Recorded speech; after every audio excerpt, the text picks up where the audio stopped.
Jurang Jiwa terletak di sebelah tenggara pegunungan dunia bawah, dalam lingkup pengaruh balal penghakiman klan ilahi.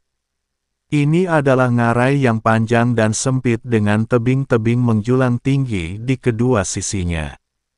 Dasar lembah diselimuti kabut tebal sepanjang tahun, dan sinar matahari tidak dapat menembusnya. Tempat ini dipenuhi dengan berbagai macam tumbuhan spiritual, menjadikannya gudang harta karun obat-obatan spiritual yang langka di surga ke-15 alam surgawi. Pengadilan ilahi telah mengerahkan pasukan besar di sini, sepenuhnya mengepung Jurang Jiwa. Hanya anggota inti pengadilan yang diizinkan masuk. Chen Ping dan Jiang Suelan mendarat 100 mil jauhnya dari Jurang Jiwa. "Tunggu aku di sini," kata Chen Ping. Jiang Suelan mengerutkan kening, "Apakah aku harus menunggu sendirian lagi? Terdapat batasan ilahi di Jurang Jiwa. Kekuatan Dewa Esmu terlalu mencolok dan mudah ditemukan. Kekuatan kekacauanku dapat menyembunyikan auraku, sehingga paling cocok untuk hal semacam ini." Jiang Suelan terdiam sejenak, lalu mengangguk. "Hati-hati." Chen Ping tersenyum, berbalik, dan terbang menuju arah Jurang Jiwa. Di pintu masuk Jurang Jiwa, terdapat 2 tim kultivator ilahi, yang semuanya berada di antara peringkat kedua dan ketiga alam abadi sejati. Mereka berdiri tegak lurus, mengenakan baju zirah emas dan memegang tombak. Sebuah layar cahaya keemasan juga dipasang di pintu masuk, yang merupakan pembatas cahaya suci di balai penghakiman. Setiap orang yang masuk tanpa izin akan memicu alarm. Chen Ping tidak masuk melalui pintu masuk. Dia berputar ke sisi lain ngarai dan menuruni tebing. Tebing-tebing di sini curam dan terjal, ditutupi lumut dan tanaman rambat, sehingga licin dan sulit dilalui.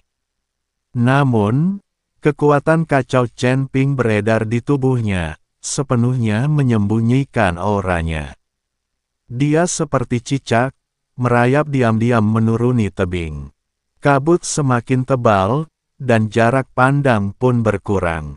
Chen Ping memperluas indera ilahinya, merasakan segala sesuatu di sekitarnya. Dia bisa merasakan bahwa sejumlah besar pembatasan telah dipasang di ngarai itu, beberapa bersifat menyerang. Beberapa menjebak, dan beberapa berfungsi sebagai peringatan. Masing-masing batasan ini sudah cukup untuk menyebabkan penderitaan luar biasa bagi para kultivator alam abadi sejati. Namun, kekuatan kacau Chen Ping dapat menekan semua kekuatan lainnya. Dia memusatkan kekuatan kekacauan di ujung jarinya, dengan lembut menyentuh tepi pembatas, dan menghancurkannya sedikit demi sedikit. Tidak ada suara, tidak ada cahaya, batasan-batasan itu runtuh tanpa suara di hadapannya seperti istana pasir. Lapisan pembatasan pertama adalah pembatasan alarm. Setelah diaktifkan, semua penjaga Jurang Jiwa akan mengetahui bahwa seseorang telah melakukan penyusupan. Kekuatan kacau Chen Ping bagaikan gunting tak terlihat, memotong benang-benang energi spiritual yang membatasinya satu persatu. Lampu pembatas itu berkedip beberapa kali, lalu redup, dan akhirnya padam sepenuhnya. Lapisan pembatasan kedua adalah pembatasan yang menjebak musuh. Setelah terpicu, orang yang terjebak akan terkurung dalam penjara cahaya keemasan, tidak dapat bergerak sedikit pun. Chen Ping tidak memicu hal itu. Sebaliknya, dia menggunakan kekuatan kekacauan untuk membuka celah kecil di pembatas dan, seperti memasukkan benang ke dalam jarum, menyelinap masuk dengan diam-diam. Lantai 3, lantai 4, lantai 5. Butuh waktu sekitar 1 jam baginya untuk akhirnya melewati semua rintangan dan mencapai dasar lembah. Kabut di dasar lembah sebenarnya lebih tipis daripada kabut di puncaknya.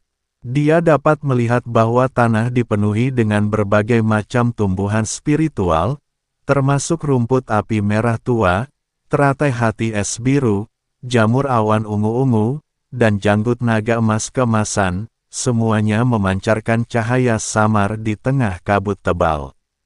Masing-masing ramuan spiritual ini tak ternilai harganya, bahkan satu saja bisa dijual dengan harga selangit di luar sana.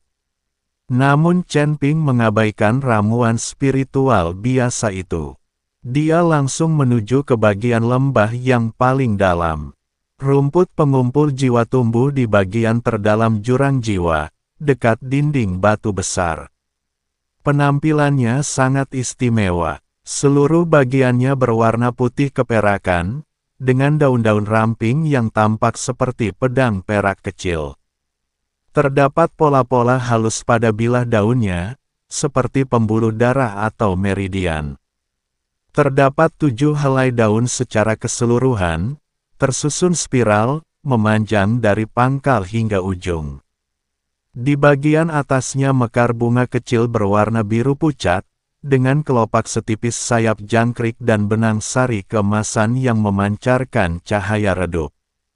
Lampu neon itu berkedip-kedip, seolah-olah sedang bernapas. Chen Ping berjongkok dan mengamati dengan cermat.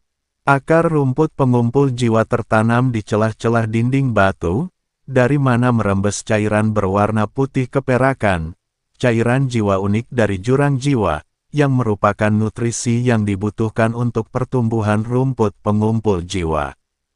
Cairan jiwa sangatlah berharga, setetes saja bernilai puluhan ribu batu abadi, tetapi Chen Ping sama sekali tidak mempedulikan hal itu saat ini.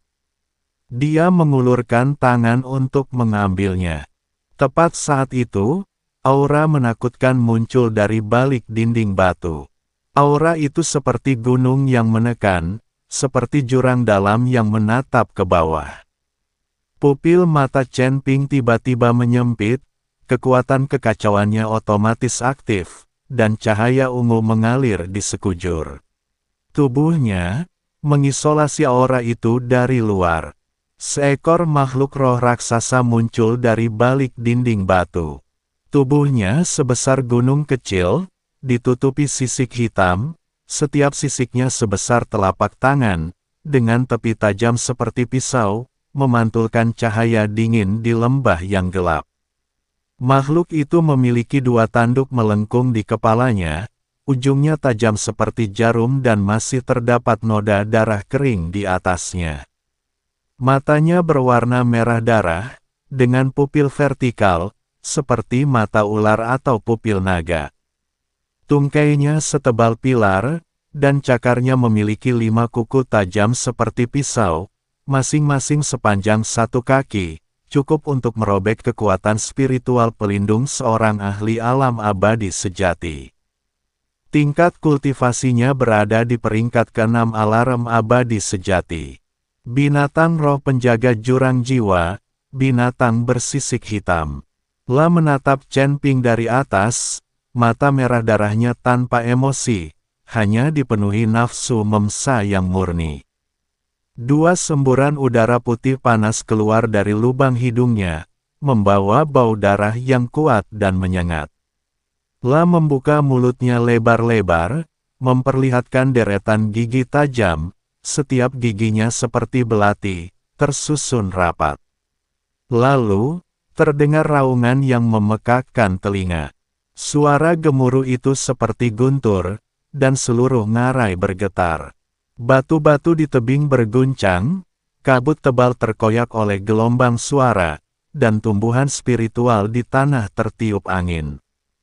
Ping raungan itu mengandung serangan jiwa, yang berubah menjadi riak tak terlihat yang menerjang lautan kesadaran Chen. Kemanapun riak itu lewat, udara terdistorsi, dan bahkan cahaya pun mengalami pembiasan. Di dalam lautan kesadaran Chen Ping, kitab emas Luo Agung sedikit bergetar. Cahaya keemasan memancar dari kitab suci emas Luo Agung, menyapu seluruh lautan kesadaran seperti gelombang pasang. Riak-riak jiwa ilahi yang tak terlihat itu bertabrakan dengan cahaya keemasan, seperti es dan salju bertemu dengan matahari yang terik, langsung menguap dan lenyap. Chen Ping bahkan tidak berkedip. Secercah kegelisahan terpancar di mata makhluk bersisik hitam itu. La merasakan bahwa ada sesuatu dalam pikiran manusia ini yang membuatnya takut. Serangan jiwanya cukup untuk membuat seorang dewa sejati tingkat 5 kehilangan kesadaran seketika, tetapi manusia ini bahkan tidak bergeming. Namun, mereka tidak mundur. La adalah penjaga jurang jiwa, dan misinya adalah membunuh semua penyusup. Selama ribuan tahun, ia telah membunuh banyak sekali kultivator yang berani memasuki jurang jiwa, termasuk manusia, iblis, manusia binatang, dan monster. Tidak seorang pun bisa keluar hidup-hidup setelah terjebak dalam cakarnya. La menerkam Chen Ping. La bergerak secepat kilat. Meskipun tubuhnya sangat besar, gerakannya sangat lincah. La mengambil satu langkah dan melesat dari jarak 10 zang ke depan Chen Ping. Cakar kanannya terangkat tinggi, dan kelima cakarnya yang tajam membentuk 5 goresan dingin di kegelapan sebelum menghantam kepala Chen Ping. Kekuatan serangan cakar itu cukup untuk menghancurkan sebuah gunung kecil. Chen Ping tidak menghindar. Dia mengangkat tangan kanannya, dan bola api yang kacau mengembun di telapak tangannya. Cahaya ungu berpadu dengan nyala api keemasan, menciptakan kontras yang mencolok di lembah yang gelap. Saat api kekacauan muncul, kabut tebal di sekitarnya mulai berfluktuasi dengan hebat, seolah-olah telah bertemu musuh alami. Kabut tebal itu mendesis di bawah kobaran api kekacauan, dengan cepat menguap dan menghilang. Secercah rasa takut terlintas di mata makhluk bersisik hitam itu. La merasakan bahwa api itu bisa membunuhnya. Selama ribuan tahun, ia tidak pernah merasakan takut. La telah membunuh para ahli di tingkat kelima alam abadi sejati, para ahli di tingkat keenam alam abadi sejati, dan bahkan bertarung melawan para ahli di tingkat ketujuh alam abadi sejati. Meskipun tidak dapat mengalahkan mereka, nyawanya tidak dalam bahaya. Namun pada saat ini, La merasakan ancaman kematian. Namun sudah terlambat baginya untuk mundur. Cakar tajamnya sudah menyerang. Chen Ping melepaskan api kekacauan dari tangannya. Api tersebut tidak berubah menjadi ular api, melainkan langsung berubah menjadi naga api. Tubuh naga api itu panjangnya puluhan kaki. Seluruh tubuhnya merupakan perpaduan warna ungu dan emas, dengan sisik, tanduk, kumis, dan cakar yang sangat mirip aslinya. Itulah membuka mulutnya lebar-lebar, mengeluarkan raungan tanpa suara, dan menyerbu ke arah binatang bersisik hitam. Cakar naga api beradu dengan cakar binatang bersisik hitam itu. Tidak ada ledakan, tidak ada suara keras. Cakar Black Scalebis bagaikan kertas di hadapan api kekacauan. 5 kuku kaki yang tajam langsung terbakar menjadi abu, diikuti oleh cakar, lengan bawah, dan bahu. Naga api itu menggali ke dalam tubuhnya dan mendatangkan malapetaka pada daging dan darahnya. Sisik-sisik hitam terkelupas satu persatu, setiap bagiannya terbakar di udara dan berubah menjadi abu. Daging dan darah berubah menjadi arang dalam kobaran api, dan tulang-tulang berderak dan meletup seperti petasan. Darah dari Black Scalebis bukanlah merah, melainkan hitam, seperti tinta. Darah hitam itu menguap oleh api yang berkobar segera setelah mengalir keluar, dan bau menyengat yang kuat memenuhi udara. Makhluk bersisik hitam itu mengeluarkan tangisan yang memilukan. Jeritan itu dipenuhi rasa sakit, ketakutan, dan keputusasaan. Tubuhnya mulai hancur, dimulai dari cakar kanannya, dengan retakan menyebar ke seluruh tubuhnya. Api ungu berkobar di dalam setiap retakan, membakar dagingnya inci demi incel. La ingin melarikan diri, tetapi tubuhnya tidak mau menuruti perintahnya. Anggota tubuhnya terbakar oleh api yang kacau, badannya tertusuk oleh api yang kacau, dan kepalanya ditelan oleh api yang kacau. Dalam sekejap mata, binatang roh penjaga ini, seorang dewa sejati tingkat 6, berubah menjadi tumpukan abu. Abu tersebut jatuh ke tanah, bercampur dengan tanah yang hangus, sehingga keduanya tidak dapat dibedakan satu sama lain. Chen Ping memadamkan api, berjongkok, dan dengan hati-hati memetik rumput pengumpul jiwa. Dia tidak berani menggunakan kekerasan, karena takut merusak akar rumput. Dia menyelimuti jari-jarinya dengan kekuatan kekacauan, dengan lembut mencubit akar rumput, dan perlahan menariknya ke atas. Akar dari rumput pengumpul jiwa sangat dalam, sekitar 1 kaki panjangnya, dengan akar-akar kecil yang lebat dan rumit yang menyerupai bola benang sutra berwarna putih keperakan. Dia mencabut seluruh tanaman itu dan menyimpannya di dalam cincin penyimpanannya. Lalu dia berdiri, siap untuk pergi. Tepat saat itu, dia mendengar langkah kaki. Seseorang telah menerobos masuk ke jurang jiwa. Cepat, beritahu para tetua, tutup semua jalan keluar. Jangan biarkan dia lolos. Chen Ping mendongak dan melihat puluhan titik cahaya keemasan muncul di atas ngarai. Itu adalah cahaya suci para kultivator ilahi, yang sangat menyilaukan di tengah kabut tebal. Mereka menemukan bahwa penghalang itu telah jebol dan mengikuti jejak tersebut hingga ke dasar lembah. Chen Ping tetap tenang. Dia berdiri di dasar lembah, menunggu orang-orang itu turun. Kelompok pertama yang menyerbu turun adalah 10 kultivator ras ilahi di peringkat kedua alam abadi sejati. Mereka mengenakan baju zirah emas dan memegang pedang panjang. Begitu melihat Chen Ping, mereka langsung menyerangnya tanpa mengucapkan sepatah kata pun. Membunuh. Ke-10 orang itu menyerang secara bersamaan, dan cahaya suci keemasan berubah menjadi 10 pancaran pedang, menebas ke arah Chen Ping. Chen Ping mengangkat tangan kanannya dan memukul dengan telapak tangannya. Kekuatan ungu yang kacau itu berubah menjadi pilar cahaya, menelan ke-10 pancaran pedang tersebut. Sinar cahaya itu terus melaju ke depan, bertabrakan dengan ke-10 kultivator suci tersebut. Tubuh mereka seperti dihantam gunung, langsung terlempar ke belakang dan menabrak dinding batu, menyemburkan darah. 2 orang pingsan di tempat, sementara 8 orang lainnya berusaha berdiri, mata mereka dipenuhi rasa takut. Gelombang kedua terdiri dari 20 kultivator alam abadi sejati, ras ilahi tingkat 3. Mereka lebih kuat dan lebih terkoordinasi daripada kelompok pertama. Alih-alih menyerang kami secara langsung, mereka terpecah menjadi 4 kelompok dan menyerang secara bersamaan dari 4 arah.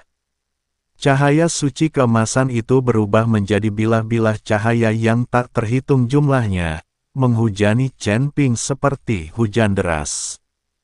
Chen Ping mengangkat kedua tangannya, dan api kekacauan terkondensasi di telapak tangannya. Dia mendorong api keluar, dan cincin api berwarna ungu menyebar dari dirinya. Kemanapun lingkaran api itu lewat, bilah-bilah cahaya keemasan itu menguap dan menghilang seketika, seperti es dan salju yang bertemu dengan matahari yang terik. Lingkaran api itu terus bergerak maju, bertabrakan dengan 20 kultivator suci. Ah! Teriakan menggema di seluruh ruangan. Beberapa orang terbelah 2 di bagian pinggang oleh lingkaran api, bagian atas dan bawah tubuh mereka terpisah, luka-lukanya hangus hitam oleh api, namun tidak setetes darah pun mengalir keluar. Seseorang terkena semburan api di dada, meninggalkan lubang seukuran kepalan tangan di dadanya, yang tepinya masih terbakar. Lengan seseorang tersapu oleh lingkaran api, dan lengannya langsung berubah menjadi abu. Dari 20 orang tersebut, 12 meninggal dan 8 mengalami luka serius. Kedelapan orang yang terluka parah tergeletak di tanah, meraung dan berguling-guling. Luka-luka mereka hangus oleh api yang berkobar dan tak kunjung sembuh. Rasa sakitnya seperti bisul yang menembus tulang, tak kunjung berhenti. Kelompok ketiga yang menyerbu turun terdiri dari 5 kultivator ras ilahi di peringkat keempat alam abadi sejati. Mereka adalah anggota inti dari Balai Penghakiman, masing-masing mengenakan jubah emas yang lebih megah daripada kultivator biasa, yang disulam dengan lambang Balai Penghakiman timbangan emas yang melambangkan keadilan. Ketika mereka melihat pemandangan mengerikan di dasar lembah, wajah mereka berubah. Chen Ping, pemimpin itu mengenalinya. Kau Chen Ping. Chen Ping tetap diam. Kau membunuh wakil ketua Aula Lei Zentian, dan kau masih berani datang ke jurang jiwa. Suara pria itu bergetar. Kau, apakah kau tidak takut pada ketua Aula? Sebelum dia selesai berbicara, Chen Ping bergerak. Dia melangkah maju dan muncul di hadapan pria itu. Sebelum pria itu sempat bereaksi, tangan Chen Ping sudah berada di dadanya. Kobaran api yang kacau menyembur dari telapak tangannya, membakar lubang besar di dadanya. Pria itu menatap lubang di dadanya, matanya dipenuhi rasa tidak percaya, lalu perlahan-lahan roboh. 4 orang yang tersisa berbalik dan lari. Chen Ping tidak mengejar. Dia mengangkat tangan kanannya, dan 4 aliran api kacau terkumpul di telapak tangannya, berubah menjadi 4 tombak api yang melesat ke arah ke-4 orang itu. Tombak api itu secepat kilat, langsung mengejar ke-4 pria itu, masuk dari punggung mereka dan keluar dari dada mereka. Ke-4 orang itu terjatuh bersamaan. Lembah itu menjadi sunyi. Udara dipenuhi dengan bau hangus dan darah. Tanah itu berlumuran darah merah, dan tanah yang hangus berubah menjadi merah gelap. Chen Ping berdiri di tengah-tengah mayat-mayat, jubah birunya tak ternoda setetes pun darah. Wajahnya tenang, matanya jernih, seolah-olah dia baru saja membunuh bukan puluhan orang, melainkan sekumpulan semut. Dia mendongak ke arah ngaral di atas. Lebih banyak kultivator ilahi sedang dalam perjalanan. Ada bintik-bintik cahaya keemasan yang tak terhitung jumlahnya, setidaknya ratusan jumlahnya. Cahaya suci mereka menyinari seluruh langit dengan warna keemasan, seolah-olah saat itu siang hari. Chen Ping tidak menyerah. Dia berdiri di sana, menunggu mereka turun. Ratusan kultivator suci bergegas turun ke dasar lembah. Di antara mereka terdapat kultivator biasa di tingkat kedua alam abadi sejati, pemimpin regu di tingkat ketiga alam abadi sejati, wakil tetua di tingkat keempat alam abadi sejati, dan bahkan 2 tetua di tingkat kelima alam abadi sejati. Mereka mengepung Chen Ping, dan cahaya suci keemasan menerjang ke arahnya seperti gelombang pasang. Chen Ping menyerah. Master istana mungkin akan mengampuni nyawamu. Teriak seorang tetua di peringkat kelima alam abadi sejati. Chen Ping meliriknya. Lalu dia tersenyum. Senyum itu sangat tipis, saking tipisnya hingga hampir tak terlihat. Namun pada saat itu, semua orang merasakan hawa dingin yang menjalar dari telapak kaki hingga ke puncak kepala mereka. Selamatkan nyawaku. Suara Chen Ping terdengar tenang. Kau pikir kau pantas mendapatkannya. Dia bergerak.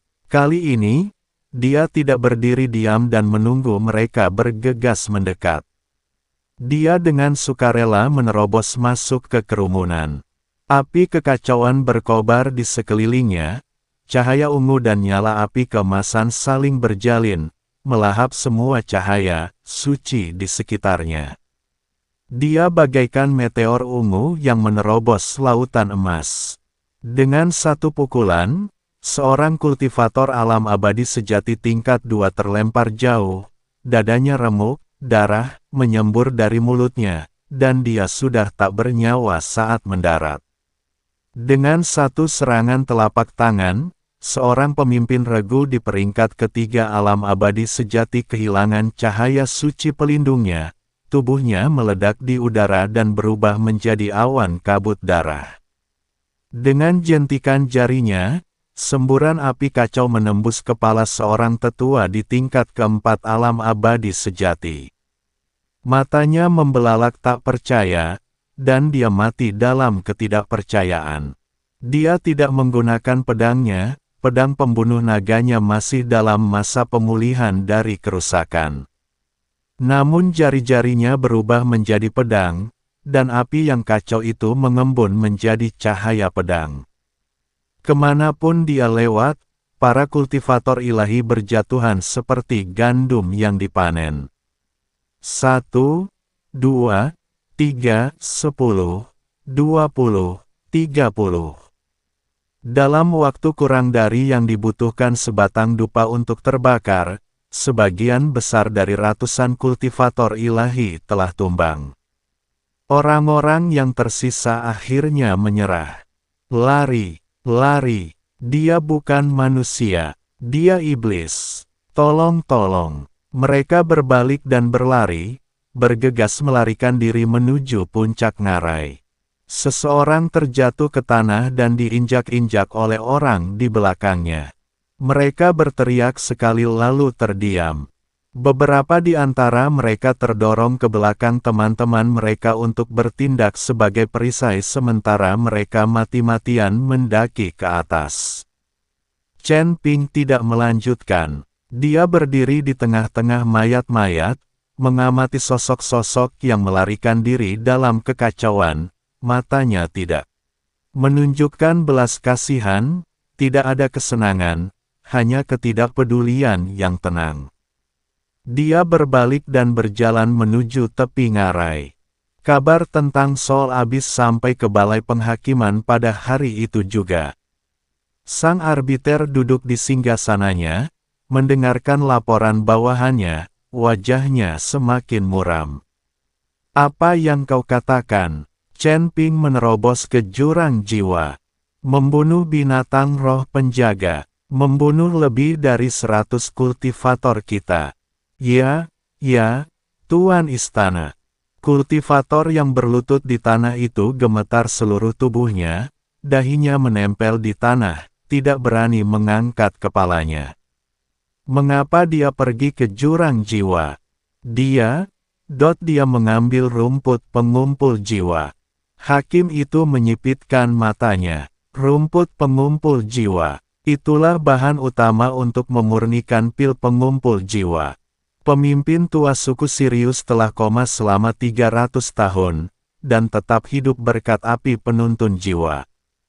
Chen Ping mengumpulkan rumput pengumpul jiwa, memurnikannya menjadi pil pengumpul jiwa, menghidupkan kembali pemimpin lama, lalu meminum api penuntun jiwa. Dia tiba-tiba mengerti semuanya. Sungguh Chen Ping yang hebat, suaranya tenang, sangat tenang hingga membuat bulu kuduk merinding. Sungguh Ying Wuji yang hebat. Sungguh Lang Hao yang hebat. Dia berdiri dan turun dari singgasana. Jubah emas panjang itu terseret di tanah, mengeluarkan suara gemerisik. Dia berjalan menghampiri biksu yang sedang berlutut dan menatapnya. Bagaimana dengan batasan jurang jiwa? Batasan-batasan itu diwariskan dari zaman kuno, dan bahkan seorang ahli alam abadi sejati tingkat 7 pun tidak bisa melewatinya. Bagaimana dia, seorang abadi tingkat 8 puncak, bisa melewatinya? Bawahanmu, Bawahanmu tidak tahu. Sang wasit terdiam sejenak. Kekuatan kekacauan, gumamnya. Kekuatan kekacauannya dapat menekan semua kekuatan lainnya. Dia berbalik dan berjalan kembali ke singgasana. Sampaikan perintah ini. Mulai hari ini, semua kultivator yang berpatroli di luar dilarang terlibat pertempuran dengan Chen Ping begitu melihatnya dan harus segera melapor. Aku perlu melacak pergerakannya setiap saat. Ya, selain itu, beritahu Istana Bayangan dan suku Sirius. Sampaikan kepada Ying Wuji dan Lang Hao bahwa aku telah mencatat kerja sama mereka dengan Chen Ping. Aku akan menyelesaikan urusan dengan mereka setelah aku berurusan dengan Chen Ping. Yal, sang arbiter memejamkan matanya dan bersandar di singgasananya. Jari-jarinya mengetuk ringan sandaran tangan, menghasilkan suara berirama. Suara itu bergema di aula yang kosong seperti dentang lonceng pemakaman. Chen Ping, kau telah menyebabkan aku kehilangan seorang wakil kepala aula, seekor binatang spiritual dari jurang jiwa, lebih dari 100 kultivator, dan sebuah rumput pengumpul jiwa. Suaranya sangat lembut, seolah-olah dia berbicara pada dirinya sendiri. Kau akan membayar harganya. Ketika Chen Ping kembali ke kerajaan Yuyue, hari sudah gelap. Yun Kuan dan Yun Si berdiri di gerbang kota menunggu, dan keduanya menghela napas lega ketika melihatnya kembali. Tuan Chen, apakah Anda menerimanya? Tanya Yun Kuan. Chen Ping mengeluarkan rumput pengumpul jiwa dari cincin penyimpanannya dan menyerahkannya kepada pria itu. Kemudian dia mengulangi permintaan Lang Hao. Yun Kuan mengambil rumput pengumpul jiwa. Tangannya gemetar. Rumput berwarna putih keperakan sedikit bergetar di telapak tangannya, dan bunga-bunga biru pucat bergoyang lembut tertiup angin malam, memancarkan cahaya redup. Ini rumput pengumpul jiwa. Chen Ping mengangguk. Tapi, ekspresi Yun Kuan kembali serius. Siapa yang akan memurnikan pil itu? Pil pengumpul jiwa adalah pil tingkat 6, yang membutuhkan seorang ahli alkimia untuk memurnikannya. Kerajaan Yuyue kita tidak memiliki orang seperti itu. Chen Ping terdiam sejenak. Aku akan melakukannya. Semua orang menatapnya. Kau bisa memurnikan pil. Mata Yun Si membelalak. Aku tahu sedikit, kata Chen Ping. Aku mempelajarinya saat berada di alam surgawi. Meskipun sudah lama tidak mempraktikkannya, aku seharusnya masih mengingatnya. Yang tidak dia katakan adalah bahwa dia tidak hanya mempelajari alkimia, tetapi dia juga memiliki kuali suci kuno kuali Senong. Kuali Senong tidak besar, dan seluruh badannya berwarna perunggu, ditutupi dengan rune kuno. Rune-rune itu bukanlah aksara yang dikenal, melainkan bahasa yang jauh lebih tua dan lebih primitif aksara ilahi kuno. Menurut legenda, kuali Senong dapat memurnikan segala sesuatu di dunia, tidak hanya ramuan, tetapi juga senjata, obat-obatan, dan bahkan jiwa. Yun Kuan membuka mulutnya seolah ingin mengatakan sesuatu, tetapi pada akhirnya dia tidak mengatakan apapun. Dia berbalik dan berjalan ke ruang dewan, meletakkan rumput pengumpul jiwa di atas meja. Pak Chen, materi tambahan apa yang Anda butuhkan? Saya akan menyiapkannya. Chen Ping berpikir sejenak lalu membacakan daftar ramuan obat, 3 rumput api merah, 2 teratai hati es, 1 jamur awan ungu, 1 janggut naga emas, dan 1 tetes susu roh 10.000 tahun. Yun Kuan mencatat semuanya dan berbalik untuk bersiap. Chen Ping menemukan sebuah sudut di ruang dewan dan duduk bersila.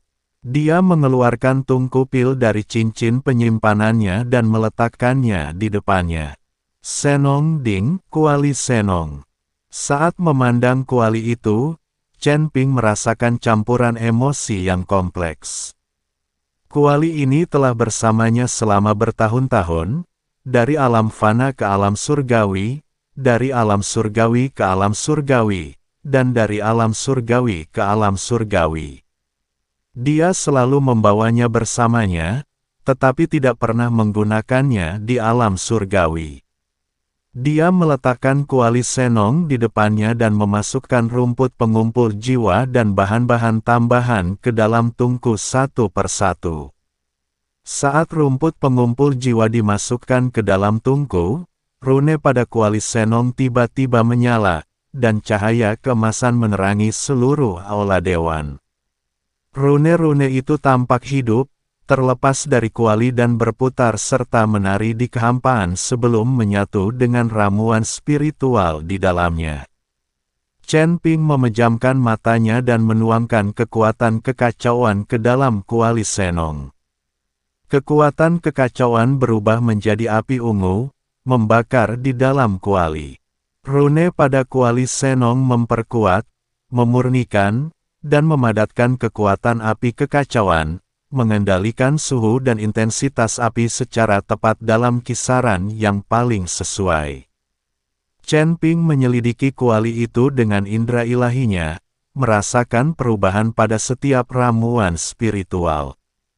Rumput pengumpul jiwa perlahan meleleh dalam api, dan cairan putih keperakan mengalir di dalam kuali seperti aliran perak. Cairan merah dari rumput api merah, cairan biru dari teratai hati es, cairan ungu dari jamur awan ungu, cairan emas dari janggut naga emas, dan cairan putih susu dari susu roh 10.000 tahun semuanya bertemu, menyatu, saling tolak, dan saling tarik di dalam kuali. Chen Ping dengan cermat mengontrol suhu dan intensitas api, menghilangkan kotoran dari ramuan tersebut sedikit demi sedikit dan secara bertahap memadukan khasiat obatnya. Alkimia adalah seni yang rumit dan tidak memberi ruang untuk kesalahan. Jika suhunya terlalu tinggi, ramuan obat akan terbakar. Jika suhunya terlalu rendah, khasiat obat tidak dapat terintegrasi sepenuhnya. Berbagai jenis tumbuhan obat membutuhkan suhu yang berbeda untuk dicampur. Rumput api merah membutuhkan suhu tinggi untuk meleleh, teratai hati es membutuhkan suhu rendah untuk mempertahankan khasiat obatnya, jamur awan ungu perlu direbus dengan api kecil, dan janggut naga emas perlu dimasak dengan api besar. Indra ilahi Chen Ping merasakan semua perubahan ini, dan api kekacauan miliknya memenuhi semua kebutuhan tersebut. Dia seperti seorang konduktor, mengarahkan ramuan-ramuan dalam kuali untuk menyatu selangkah demi selangkah sesuai dengan ritme dan melodi yang telah ditentukan. 1 jam telah berlalu, 2 jam telah berlalu, 3 jam kemudian, kuali senong tiba-tiba mengeluarkan suara yang jernih dan nyaring. Suara itu, seperti denting lonceng dan genta, atau raungan naga, bergema di aula dewan, bertahan lama. 9 pancaran cahaya keemasan secara bersamaan keluar dari 9 lubang di tutup tungku. Pancaran-pancaran itu saling berjalin dan berputar di ruang hampa, akhirnya berubah menjadi bunga teratai emas. Bunga teratai mekar perlahan, kelopaknya terbuka satu persatu. Di dalam benang sari bunga, sebuah pil berwarna putih keperakan melayang di udara, berputar perlahan.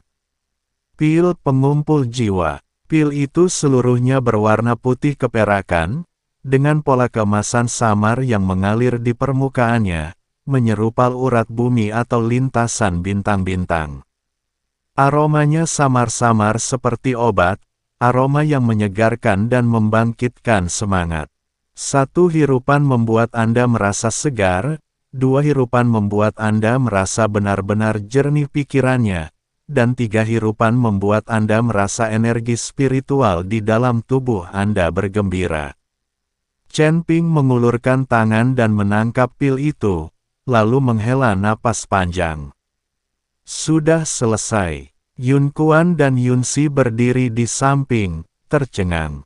Mereka tidak memahami alkimia, tetapi mereka dapat merasakan bahwa kekuatan yang terkandung dalam pil itu cukup untuk menghidupkan kembali orang yang sekarat. Tuan Chen, suara Yun Kuan bergetar, Anda benar-benar telah berhasil. Chen Ping tersenyum dan memasukkan pil itu ke dalam botol giok. Besok, kita akan pergi ke suku Sirius. Keesokan harinya, Chen Ping kembali membawa pil pengumpul jiwa ke suku Sirius. Lang Hao secara pribadi menyambut mereka di pintu masuk kamp. Matanya penuh dengan harapan, dan sedikit rasa gugup. Dia tidak tidur semalaman, menunggu kabar dari Chen Ping. Chen Ping, apakah kamu benar-benar berhasil? Chen Ping menyerahkan botol giok itu kepadanya. Lang Hao mengambil botol giok itu, tangannya gemetar. Dia menarik napas dalam-dalam, berbalik, dan masuk ke dalam tenda. Chen Ping mengikuti di belakangnya. Di atas ranjang batu, kepala suku tua itu tetap tidak sadarkan diri. Api penuntun jiwa perlahan berputar di atas dadanya, cahaya kemasannya hangat dan lembut.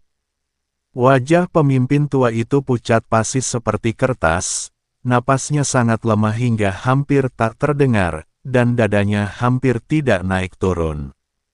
Kedua tangannya terkatup di atas perutnya, jari-jarinya layu dan kurus, dan kukunya menghitam. Koma selama 300 tahun telah menyebabkan tubuhnya memburuk secara ekstrim. Seandainya bukan karena api penuntun jiwa yang menyejukkan jiwanya, dia pasti sudah hancur total sejak lama. Lang Hao mengeluarkan pil pengumpul jiwa dari botol giok dan memasukkannya ke mulut kepala suku tua itu. Eliksir tersebut langsung meleleh begitu masuk ke dalam mulut. Cairan berwarna putih keperakan itu mengalir dari tenggorokan pemimpin tua itu dan masuk ke perutnya. Setelah beberapa saat, alis pemimpin tua itu sedikit berkedut. Kemudian, kelopak matanya mulai bergetar, dan bulu matanya sedikit berkedut, seperti kupu-kupu yang mengepakkan sayapnya. Air mata Lang Hao langsung menggenang. Ayah, jari pemimpin tua itu berkedut. Kemudian, kelopak matanya perlahan terbuka. Itu adalah mata tua, keruh dan lelah, dengan bagian putih kekuningan dan pupil yang redup. Namun di mata itu, ada cahaya yang telah ditekan selama 300 tahun, nyala api kehidupan, keinginan untuk hidup, dan keterikatan pada dunia ini. Tatapannya berkeliling tenda sebelum akhirnya tertuju pada wajah Lang Hao. Haoer, suaranya sangat serak hingga hampir tak terdengar, seperti amplas yang digosok. Ayah, Lang Hao bergegas ke ranjang batu, menggenggam tangan ayahnya, dan menangis terseduh-seduh. Air matanya jatuh ke tangan ayahnya, setiap tetesnya terasa sangat panas. Pemimpin tua itu menatap putranya, senyum tipis teruk di bibirnya. Bibirnya pecah-pecah dan mengelupas, dan senyumnya mempertegas kerutan di wajahnya, membuatnya tampak seperti selembar kertas kusut. Kenapa kau menangis? Aku sudah bangun sekarang.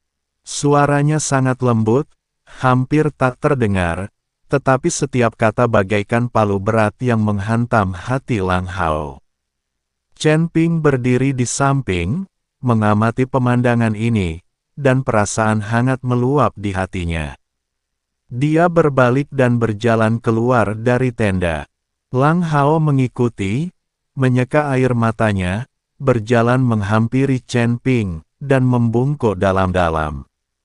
Chen Ping, aku tak bisa mengungkapkan rasa terima kasihku yang sebesar-besarnya.